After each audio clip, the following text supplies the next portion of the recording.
Halo pemirsa Inahel TV, apa kabar? Kita bertemu lagi di program Hai Dok. Kali ini bersama saya Dr. Melisa yang akan menjawab pertanyaan Anda terkait dengan pendengaran. Telinga merupakan organ yang berfungsi sebagai organ pendengaran. Namun, bagaimana sih kalau pendengaran kita terganggu atau mengalami penurunan fungsi?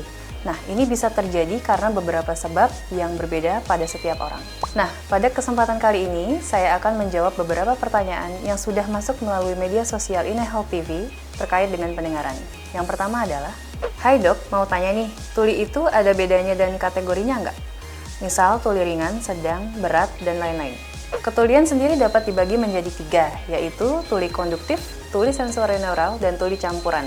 Tuli konduktif yang pertama, atau kita sebut conductive hearing loss, adalah tuli yang disebabkan karena gangguan konduksi suara. Pada saat penyakit seperti adanya kelainan struktur pada daun telinga, liang telinga, dan telinga tengah. Serta pada kondisi di mana terdapat hambatan suara seperti adanya kotoran telinga yang menyumbat.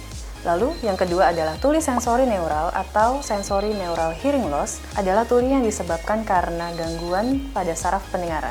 Sebagai contoh, akibat paparan bising yang lama, penggunaan obat ototoksik, dan kondisi alami yaitu penurunan fungsi saraf pendengaran akibat faktor usia. Yang terakhir adalah tuli campuran atau mixed hearing loss. Tuli campuran sendiri merupakan kondisi di mana terdapat gangguan pada konduksi dan saraf pendengaran. Tingkat keparahan ketulian atau yang biasa kita sebut sebagai derajat ketulian dibagi menjadi ringan, sedang berat, berat, dan sangat berat. Namun tergantung berapa desibel penurunannya.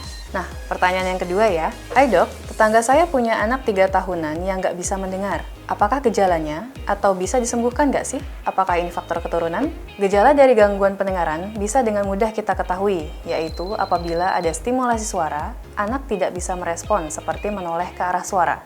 Apabila stimulasi suara yang keras pun anak tidak mendengar, sebaiknya segera diperiksakan ke dokter untuk segera dicari penyebab anak tidak bisa mendengar tersebut. Selain itu, kita juga bisa mengetahui adanya gangguan pendengaran dari perkembangan bicara dan bahasa dari anak itu. Sebagai contoh, apabila anak terlambat bicara dapat dicurigai adanya gangguan pendengaran.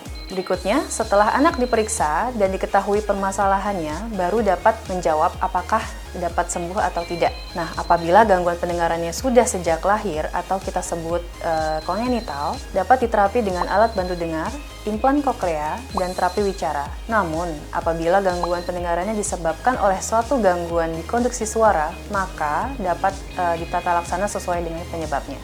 Yang terakhir, tuli kongenital dapat terjadi karena faktor genetik dan faktor non-genetik. Nah, faktor genetik ini di mana orang tua menurunkan gen resesif gangguan pendengaran kepada anaknya. Sedangkan faktor non-genetik berkaitan dengan beberapa sindrom yang menyertai gangguan pendengaran. Sebagai contoh, sindrom rubella kongenital dan Down syndrome.